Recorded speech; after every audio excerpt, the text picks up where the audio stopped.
Hey y'all, how are y'all doing? Um, I don't know if it's morning, noon, or night wherever you are, but whatever time it is, I want to say thank you for tuning in. So, you may or may not have watched a couple of the videos I've already put out, but just to kind of introduce myself, my name is Louis Conway. Um, I'm, and I'm from Texas, and I'm formerly incarcerated, which means I did time in prison. I did 8 years in prison, 92 to 2000. And, I'm trying to put out some videos that I think are some of the videos or information that I needed when I was coming home from prison. I kind of categorize it in three buckets, right? Shelter, skills, and support. And this video, I want to talk about shelter because I think it's shelter by far is one of the most important aspects of successful reentry. Like how one acquires that shelter, has been debated, and there's opinions on, whether folks should have access to housing, municipalities or state laws that forbid folks, with backgrounds from applying for certain types of housing. So, while those conversations are happening, I wanted to provide some information based upon my lived experience, right? And hopefully you guys, who may be facing coming home from prison. It's the era of COVID. There's a lot of effort made to do what we call decarcerate prisons, jails, and detention centers. So that means a lot of folks are being released. And, I can't help but think that there's a lot of those people who are being released currently are being released without a plan. I know from my experience, when I was granted parole, there was no guaranteed date of when I was coming home. So when they came by the bunk, they were like, hey, it's time for you to go home. Um, you know, we had gone through some reentry type um, workshops, if you will, but there was no real reentry plan. I had an address on my parents' address. Um, so I didn't have to go through any transitional housing. So, I think there's three stages. Immediately after prison, um, there's some time after you get home. There's later on, like after you're off parole or probation, right? So I want to talk about those things. So this video may be a little bit longer than usual, but I think it's important. So, excuse me, I want to kind of begin with talking about some of my personal experiences. When I came home from prison, I made a lot of bad choices in terms of relationships, in terms of uh, getting involved with someone because it was a place to live. And I'll be honest about it. Some of the first relationships I got into was simply to get out of my mother's house after coming home from prison. Before I went to prison, I had left my parents' house when I was 18. I say my mother's house, my parents' house. But you know how your mom is, it's her house. So anyway, the first relationships I got into post incarceration were specifically because those women had stable housing.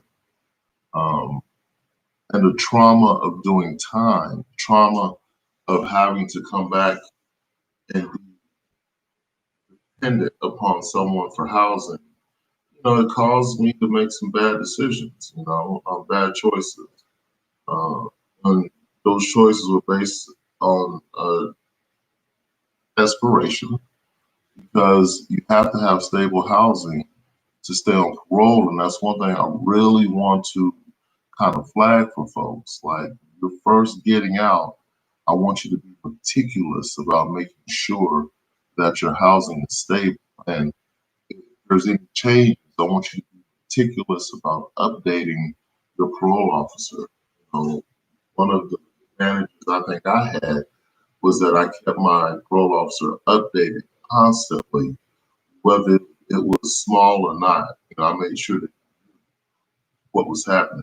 Um, The other thing I want to talk about is, because of those bad decisions and because of being desperate, that led to drugs, right?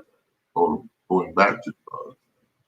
Um, that trauma, not going through any therapy,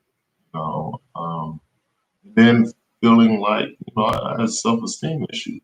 Yeah, I'm relying on someone else for my housing. So I just want you guys to be very cognizant of being meticulous about your housing. Um, Most of you, if not all of you, are going to come home to halfway houses, transitional housing, some type of sober living situation that may last while you're on parole the whole time, or 2 months, or whatever. However long that time lasts, like, I know it may sound condescending. I know it may sound cliche, but you guys gotta follow the rules. Like, you gotta show up when you're supposed to.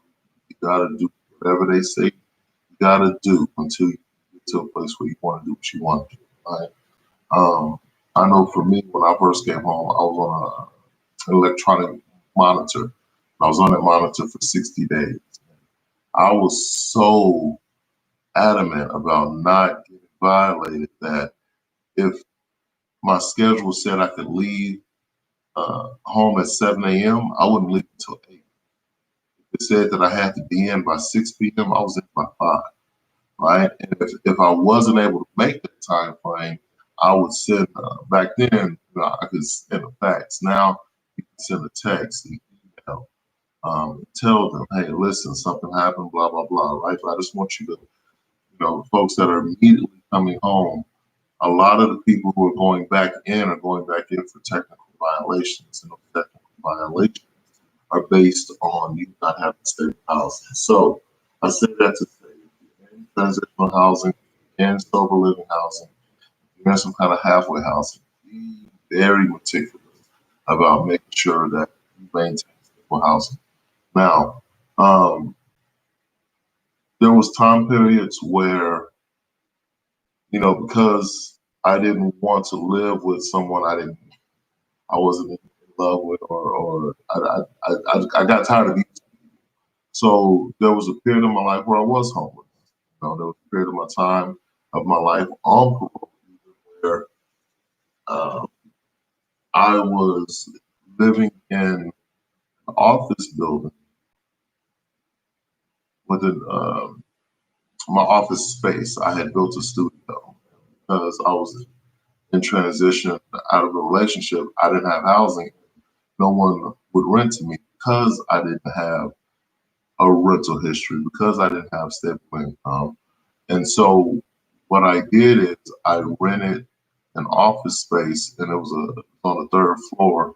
Um, and I lived in there. I lived in that office space um, for a bit. And I remember coming into the space, and the security guard called me in the office, and he asked me, he had an envelope for me. Um, well, actually, no, he asked me to go and speak to the building manager. And so God set me down at his office, and he's like, "Hey, man, I don't, I'm embarrassed to even ask you this, but someone complained and said that you're sleeping in your office." And I had to be honest with him. I was like, "Man, listen, I'm an entrepreneur. I work long hours.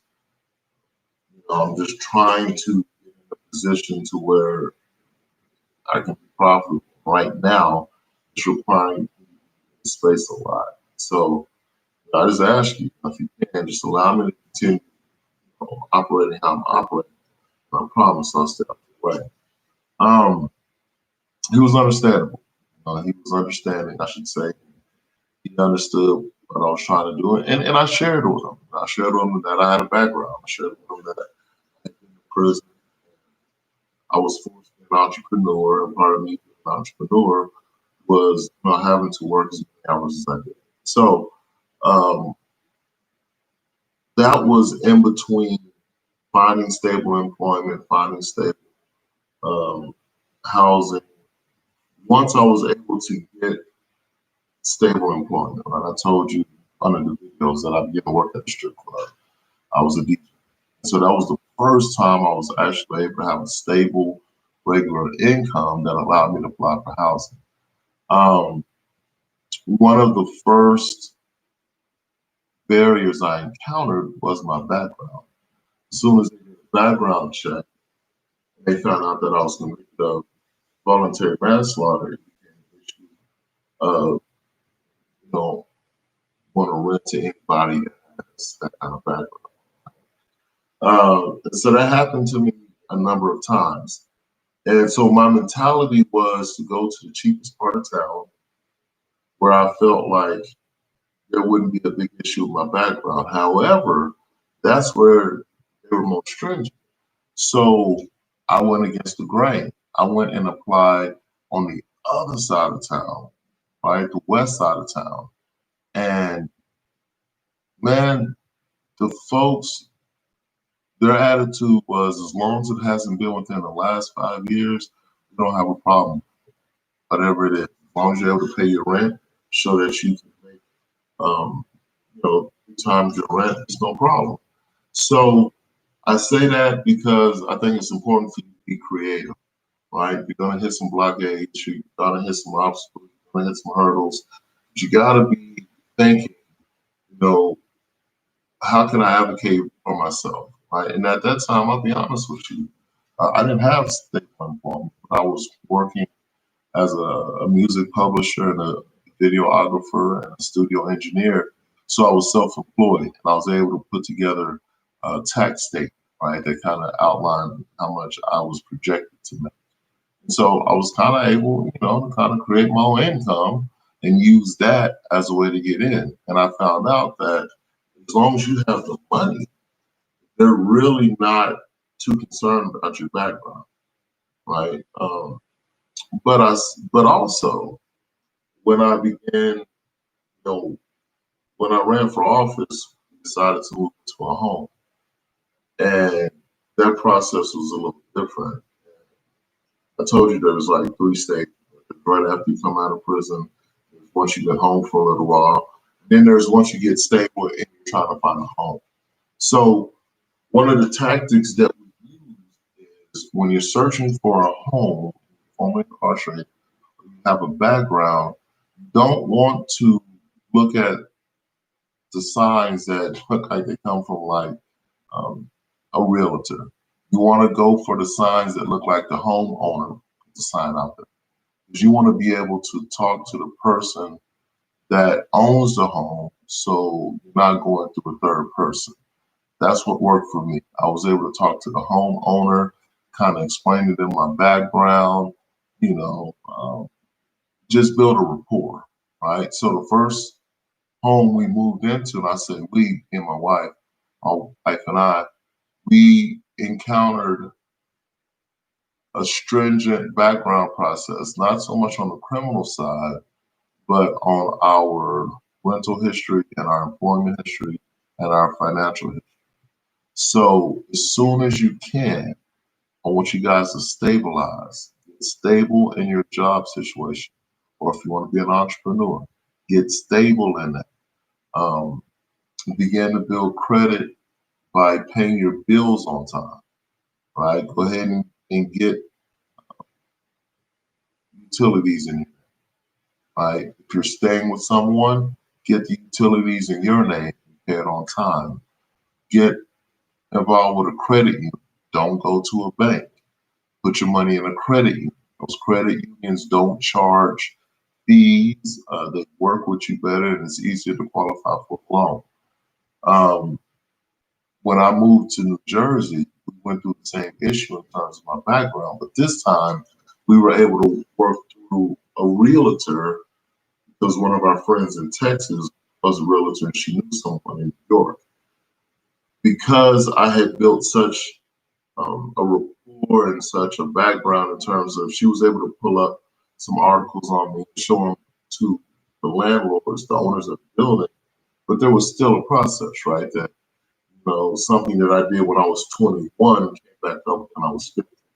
So I just want you to be prepared that it's not going to be easy. It's going to be hard, but you do it hard, right?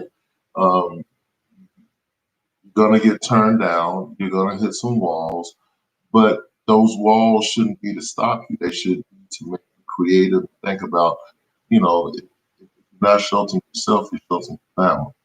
Um, Now, on the other side of all of this information talk, there's a policy side to it. Um, that some of you who are just coming home, that really doesn't matter to you. But for the folks who are involved in reentry services that may stumble upon this video, we need to advocate to make sure that we don't just have fair chance housing ordinances, but we have fair chance housing.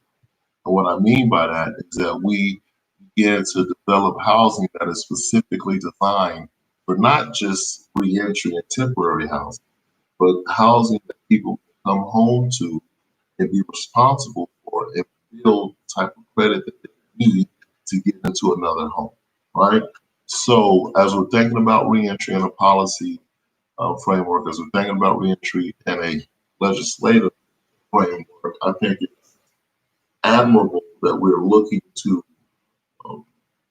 um, decrease the ways people are discriminated against, but I also think we need to create avenues that open up development of properties that the background isn't, right?